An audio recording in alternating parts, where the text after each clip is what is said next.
Hello mga Jai! So, Kudimorka! So, nandito ako ngayon sa balcony namin. Kunin ko yung mga sinampay ko mga Jai. And time now is 10 a.m. And si Ate Sara ay nasa school na. And si Sanaya ay nasa baba. Naglalaro. Mag-isa. Nasa baby crib naman siya mga Jai.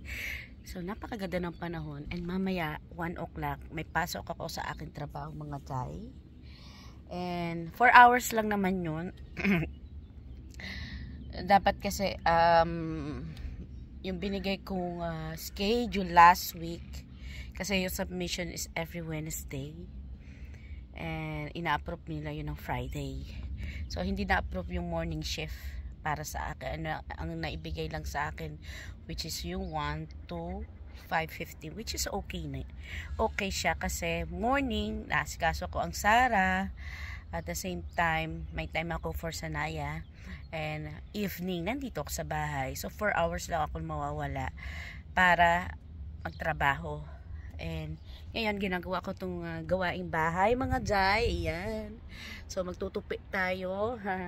Kahapon ko pa siya nilabhan. As in, lahat nalabhan ko, mga Jai. Kasi 1 hour and 15 minutes yung washing ko ng first damit na nilabhan ko. Tapos, natuyo agad ng after 1 hour dahil sobrang init kahapon, mga Day. Sakto-sakto para maglaba at maisampay dito sa labas. Kasi wala kaming dryer, mga Day. Kumbaga, yung washing namin, yun na yun. Nawawala na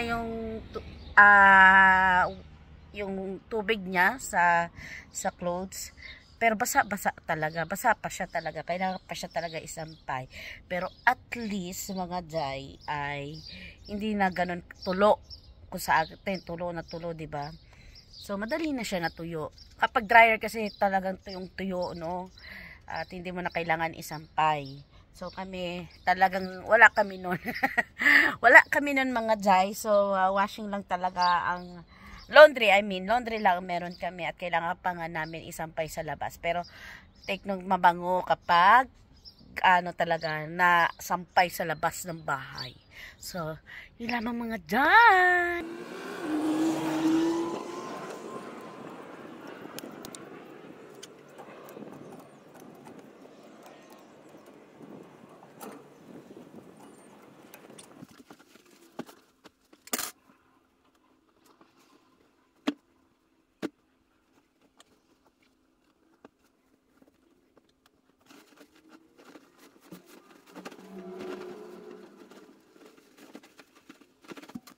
Sa kalagitnaan nga ng aking gawaing bahay, mga Jai, ayan, nakikita nyo naman nagtutupi ang inyong intay, ay narinig ko nga itong si Sanaya umiiyak. Kinuha ko nga, akala ko nga ay tatahan ng bata.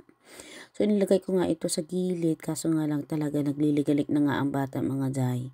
Kaso nga lang tambak nga ang ating tiklupin, mga Jai. Ito talaga ang struggle natin, mga nanay.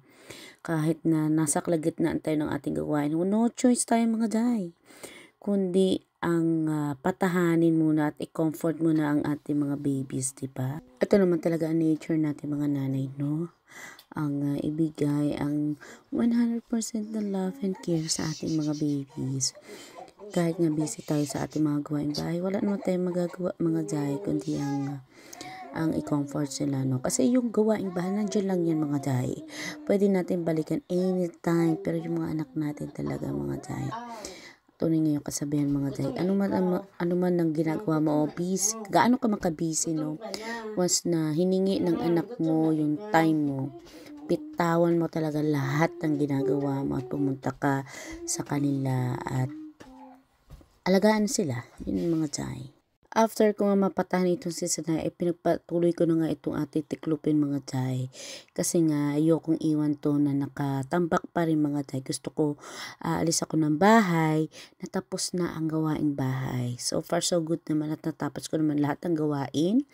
At natutulog na sa mga oras na yan si Sanaya. Kaya wala nang problema, mga Jai. At mamaya nga isusunduin ko naman itong si Sara.